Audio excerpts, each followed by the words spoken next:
Bismillahirrahmanirrahim.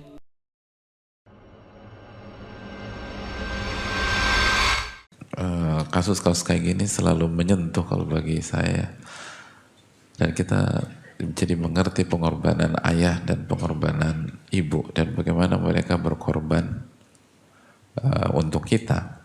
Mereka lebih memilih lapar asalkan kita kenyang, mereka lebih memilih asam lambungnya naik atau masalah, yang penting kita cukup gizi. Dan itu mereka, dan saking quote and quote ya, saking tulusnya mereka nggak ingin kita tahu gitu loh. Sedangkan pada saat kita sudah dewasa, kita nggak perhatian sama mereka. Kalau perhatian pun kasih sisa, hitung-hitungan, nggak kasih all out gitu loh. Itu yang miris ya mas kalian. Kita hanya kasih berapa persen dari gaji kita. Kita hanya kasih sesekian dari penghasilan kita. Itu pun kita ngeluh atau kita ribut sama istri kita atau hitung-hitungan. Sangat-sangat miris. Hal jazaul ihsan ilal ihsan, bukankah balasan kebaikan adalah kebaikan? Orang tua kita nggak hitung-hitungan, maka jangan pernah kita hitung-hitungan. Dan kehormatan jemaah, bisa kasih orang tua tuh kehormatan, dan mumpung masih ada.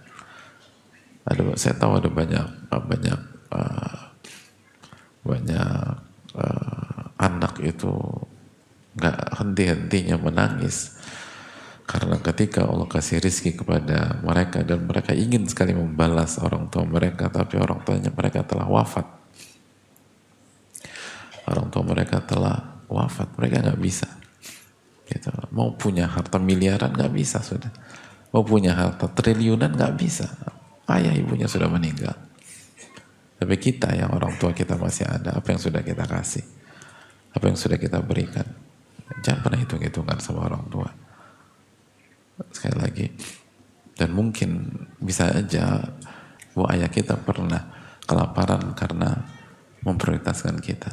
Ibu kita pernah kelaparan karena memprioritaskan kita. Dan kita pikir kasus seperti ini itu hanya milik teman kita atau orang lain misalnya. Padahal kita alami itu.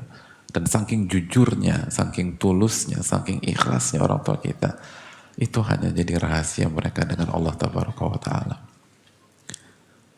Kalau kita enggak, kita hitung-hitungan, kita enggak berikan yang terbaik, kita pelit sama mereka, kita kasih sisa. Makanya dulu para ulama kan habis-habisan dengan orang tua jemaah. Sebagian ulama klasik itu beli kurma yang kalau dikurskan sekarang bisa jadi 80 juta. Dan orang bilang gila ini orang. Masa beli kurma 80 juta? Ketika ditanya, kenapa Anda beli kurma 80 juta? Kata beliau, ibu saya mau kurma. Dan saya mampu. Saya beli 80 juta. Kata orang tersebut, kenapa nggak tunggu sampai harga kurma turun? Kenapa nggak tunggu sampai suplai itu naik? Kata beliau simpel, ibu saya mau hari ini. Bukan nunggu suplai. Itu yang diharapkan dari anak jemaah. Sebagaimana orang tua kita melakukan hal yang lebih dari itu. Coba renungkanlah gitu. Jadi sekali lagi lakukan yang terbaik buat orang tua. Kebohongan orang tua ini yang membuat kita tuh selalu terenyuh dan malu dengan apa yang sudah kita lakukan. Dan kita hanya bisa berdoa, Rabbik firli wali walidayya warhamhuma kama rabbayani shaghira. Dan kasih yang terbaik buat mereka. Kasih yang, apa yang bisa kita kasih, fasilitasi. Mumpung masih ada. Kalau nggak ada, nyesal. Ini Allah kasih nikmat. Allah kasih nikmat orang tua kita beriman. Dan Allah kasih nikmat orang tua kita masih hidup. Itu nikmat mahal hadirin. Nikmat yang sangat mewah. Nikmat yang sangat mewah. Yang nggak bisa kita tukar dengan apapun. Dan kadang-kadang kita lupa. Kalau hari ini kita ditanya apa nikmat yang Allah kasih kepada Anda, berapa persen di antara kita mengatakan hari ini ayah ibu saya masih hidup. Siapa yang menulis itu di list nikmatnya? Nah, di luar sana ada banyak orang ingin sentuhan orang tua nggak bisa, ingin membahagiakan orang tuanya nggak bisa, ingin umroh bareng sama ayah ibunya nggak bisa, ingin haji bareng ayah ibunya nggak bisa, ingin traktir orang tuanya di restoran kesukaan orang tuanya udah nggak bisa, ingin belikan makanan kesukaan ibunya dan ayahnya nggak bisa, orang tua sudah meninggal. Mumpung masih hidup, coba bahagiakan mereka, senangkan mereka. Ridallah fi ridal walid, ridhonya Allah itu tergantung ridho ayah ibu kita, dan nggak pernah rugi. Ada Allah ganti, Allah ganti. Kalau kasih orang, mana kasih sedekatun min mal, sedekah itu nggak akan mengurangi harta. Itu kasih orang yang kita nggak kenal, yang nggak punya jasa sama kita, itu uang nggak akan berkurang.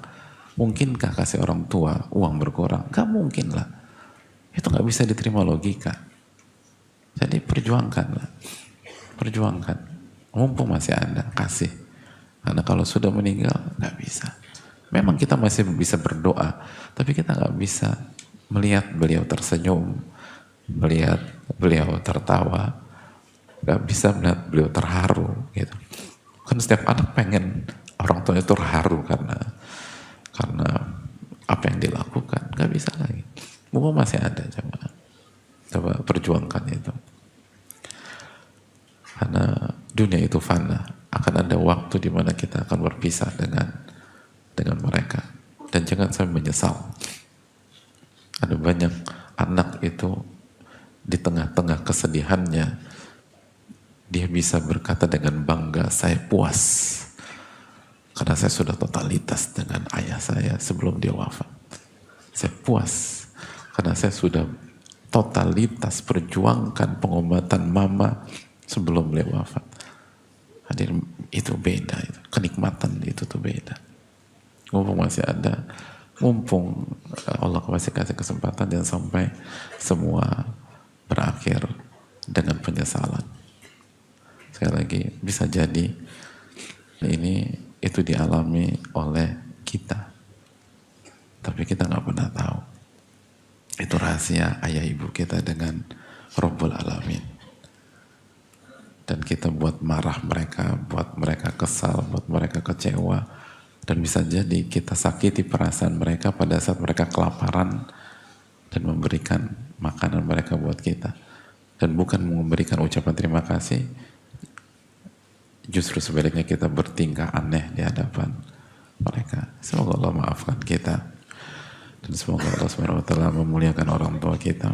Rabbik fir lana wali walidina warhamhum kama rabbawna sigara. Wa sallallahu alaihi wa sallam Muhammad subhanahu wa ta'ala la ilaha illa anta astaghfiruka wa atubu ilaik. Assalamualaikum warahmatullahi wabarakatuh. Syukur.